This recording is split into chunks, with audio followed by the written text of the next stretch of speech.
Apreciados oyentes, muy buenos días. Esto es Reflexiones Matinales Llave de David. Es un gozo para nosotros empezar juntos el día estudiando y meditando en la palabra de nuestro Padre Eterno, a quien pedimos en oración el Espíritu de su amado Hijo, con lo cual podremos tener sabiduría y entendimiento. El tema preparado para hoy se titula El Espíritu de Yahweh descendió cuando el Mesías fue bautizado, segunda parte. El texto bíblico lo encontramos en Mateo 3:16, que dice: Y Yahshua, después que fue bautizado, subió luego del agua, y he aquí los cielos le fueron abiertos. Y vio al Espíritu de Yahweh que descendía como paloma, y venía sobre él.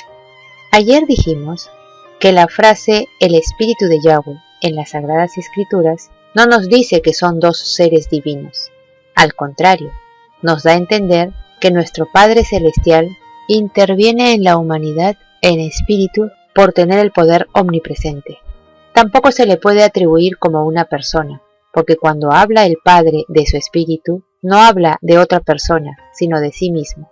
Por ejemplo, leamos Joel 2:28, que dice: Y después de esto derramaré mi espíritu sobre toda carne, y profetizarán vuestros hijos y vuestras hijas. Vuestros ancianos soñarán sueños, y vuestros jóvenes verán visiones. Por eso cuando Yahshua fue bautizado, no descendió ninguna otra persona. Solamente nuestro Padre Celestial descendió en espíritu.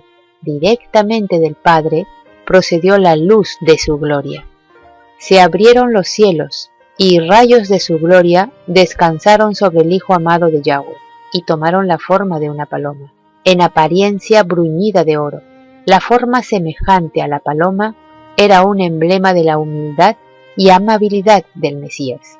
De los cielos abiertos se oyeron las palabras: Este es mi Hijo amado, en quien tengo contentamiento.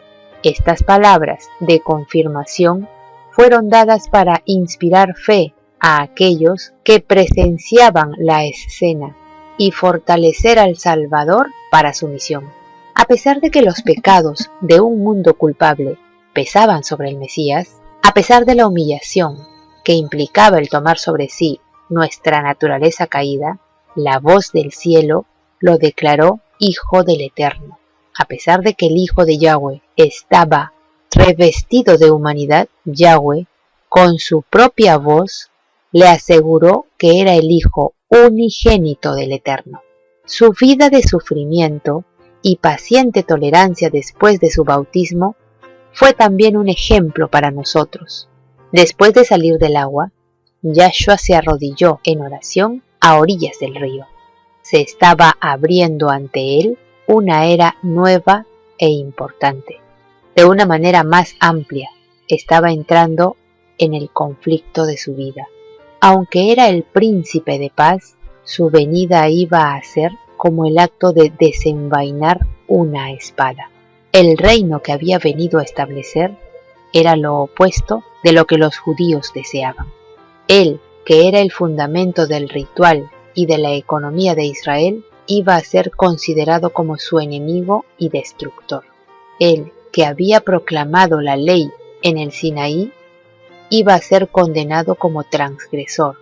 Él, que había venido para quebrantar el poder de Satanás, sería denunciado como Belcebú. Nadie en la tierra le había comprendido, y durante su ministerio debía continuar andando solo. Durante toda su vida, su madre y sus hermanos no comprendieron su misión, ni aún sus discípulos le comprendieron. Había morado en la luz eterna, siendo uno con el Padre, pero debía pasar en la soledad de su vida terrenal. Como uno de nosotros, debía llevar la carga de nuestra culpabilidad y desgracia. El ser sin pecado debía sentir la vergüenza del pecado. El amante de la paz debía habitar con la disensión. La verdad debía morar con la mentira, la pureza con la vileza.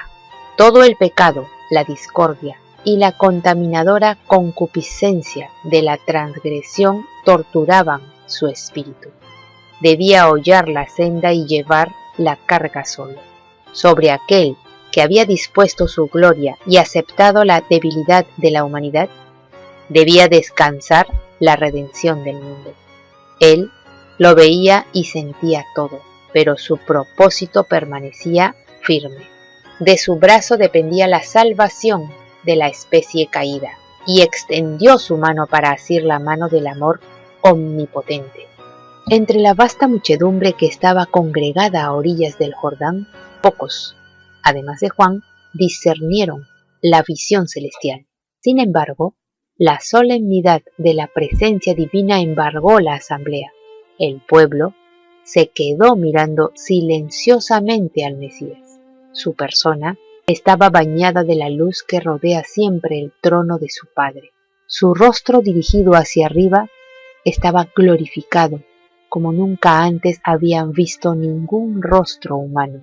Juan había quedado profundamente conmovido al ver a Yahshua postrarse como suplicante para pedir con lágrimas la aprobación del Padre. Al rodearle la gloria de Yahweh y oírse la voz del cielo, Juan reconoció la señal que el Altísimo le había prometido.